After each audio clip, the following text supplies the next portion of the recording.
Ekeleziya eno weetudde yazimbibwawo nga kijjukizo kubanga wano wennyini abaminsani aba Comboni we baatuukira nga bavudde mu kafo akamanyiddwa nga Omaki ebivu gye byabagoba. Wano tebaabandaalawo nnyo olw'ensonga nti waliwo obunnyogovu bungi ekyabawaliriza okusiyagguka kilomita ezisoba 20 okuserengeta okunoonya akafo akayitibwa Angal gye baasimbira ddala amakanda.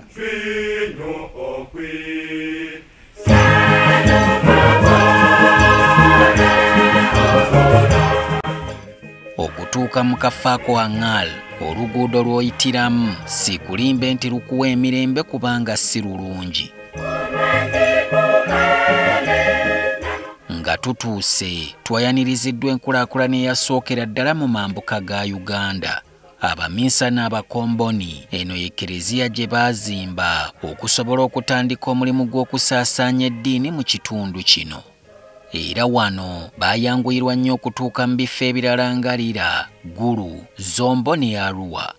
Bwe weetegereza Ekeleziya eno kizibu okukkiriza nti eri eyo munda mu kyalo kubanga abaagizimba baagiwa obudde ate nga tebeeyambisaako ku bizimbisibwa bye tulaba ku mulembe guno.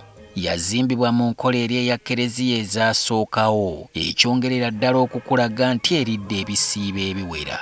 Yabbulwa mu mutuukirivu Antono w'e Padua era n'ekibumbe kye ne kiwanikibwa ku ntikko y'akasolya kaayo. Ku kigo kino we tusisinkanye Father Justin Ogen nga wa myaka 83 era omuminsani omukomboni yekka akyali omulamu nga ye muddugavu owookubiri okubeegattako. This place was totally pagan. There was no missionary life here. There was missionary life stopped in Nyarambe here. Some old Christians who were baptized there in Nyarambe where the white fathers were. Ono yegatta ku bakomboni mu 1962 bwe yatandika okwegomba enkola yaabwe ey'obwannaakalyakaani nga mpawo omuntu gwe baayagalanga kulekerera mu buli kye baakolanga. Tusoose na kumubuuza ku muddugavu eyasookera ddala okwegatta ku bakomboni gwatubuulidde nti yali muddu omusumba eyakulemberamu abaminsani bano gwe yagula e Sudaani eyo n'ajja naye kuno n'amwesomeseza mpaka bwe yafuna obusaaserdooti. He took a boy who was a slave, was sold, he bought him and trained him, sent him to Rome, propaganda feeder, and made him a priest, and he became one of the first African Combonian who was called down. He was really alive with him, and so this was, I'm not the first one, that one is the first African whom we all admire, Daniel Sorur. Ono era yanyumizibwa na bulungi nti Monsignor Vignato nga yali musajja mu Itali ye yakulemberamu ababratha bano okuzimba Ekeleziya eno okugifaananya nga bweri nga tebeeyambisa yadde akasawo ka seminti. They made the mud to make bricks, and then they made the mud there, they make the roof and the tiles. Yeah, this was the church was, at the beginning was with tiles like that, and then changed by. So actually the work was done by 4 brothers, and then who are, of course they know, they are technically equipped. You can see that they build properly. Even now, no builder will doubt. Bw'otunuulira akasozi olusi kagulumivu bulungi era kalina embeera y'obudde eyandyegombeddwa abeeru. Twebuuza lwaki bandikaabulidde okujja eno akasana gye kaako okuzuukusa kaweekwa eggangu. Ogena atutegeezezza nti abaddugavu bo abaakolanga n'abaminsani embeera y'obunnyogovu yali tebakolera. They could not stay, the other ones were dying away because it was too cold up there. And the place there, even where they started the mission there in 1916, is still there. And then in 1917, they decided to move to ask the chiefs around here. So they gave them this land. They gave a big land here, about 100 acres. Mu kaseera katono Ogena agamba nti abaminsani baali bataddewo enkulaakulana mu kitundu ezisukka ku Ekeleziya. And then they started immediately development of schools. We have got 3 secondaries, now 3 the schools here. There is a secondary school, a technical school, and then 3 primaries, and then there is a hospital. All started by the missionary at that time. With this, aim of Comboni that you must share your good with the others.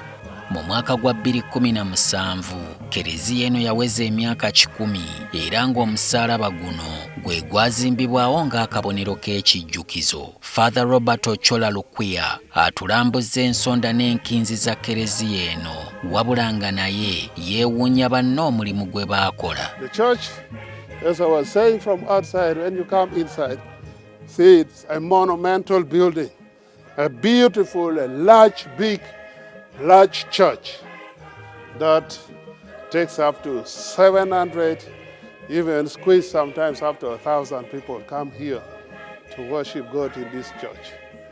The statue of St. Anthony of Padua, as we have it up here, we have him also here supporting the church, praying for us, praying for the Christians.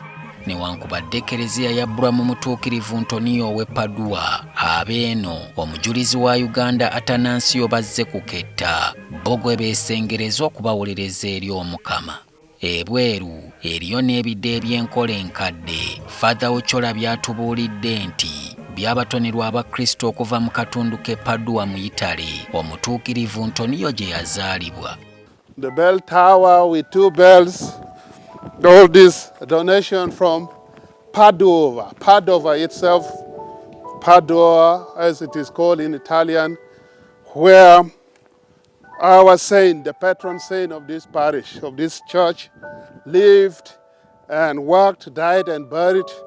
And there is a basilica in honor of him, a church in honor of him in Padua.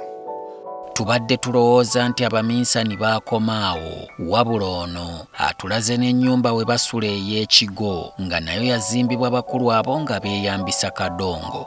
This very house here was completed 1925. And the history of it is the house itself, the office house there, the guest wings there, the kitchen, the store garage there, all these buildings were built before we had cement in Uganda. Kyokka eno tugirabye ng'evunda eggwaawo. Ochola agamba balina enteekateeka okubaako kye bakolawo. So now we are at the dilemma of how to preserve it on the one hand and also how to modernize the building in the other hand so that it continues to be habitable, so that we can live here without any fear that one day it will collapse on us. How have the engineers advised? Advised us, yes, that if possible, we raise down and build something else. Personally, I've come up with the idea that yes, we raise down, but build something which is a replica of this one. Ne Manju bazimbayo ebifo eby'enjawulo gye baakoleranga emirimu emirala egiyimirizaawo obuweereza. The missionaries were to be self-reliant. They could have to produce everything by themselves. There were no supplies coming from Europe. So they had to grow the vines here, and when the grapes were ready, they were processed here in this room here. This is our cellar, this is our winery. We had to produce.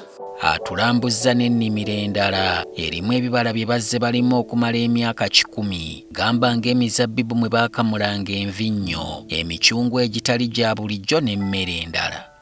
Kyokka ono agamba nti abaminsani beeyambisanga nte ezirima bo ze batakyalina nga kati bayiya bwe bayinza okweyambisa ettaka lino okulima okusingako ku kye tulaba. Seal out that appeal that we be given a hand tractor that will enable us to utilize this small piece of land properly to produce something for us so that we be self-reliant.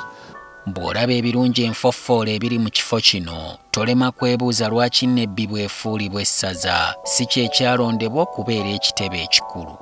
When now the diocese was erected, Nebbi being more central, it was thought that it could be here. kumpi buli kyatandikibwawo abaminsani mu kitundu kino kyetaaga kukyusibwa oba kuzzibwa buggya, kubanga ne Eklezia yaabwe gye tulowooza nti nnene ate batubuulidde nti yafuuka ntono ekisusse, nga nabo mmisa kati basaba 3 okusobozesa buli omu waakiri okuggyako mu maaso ga Katonda. Solomon Kaweesa, NTV.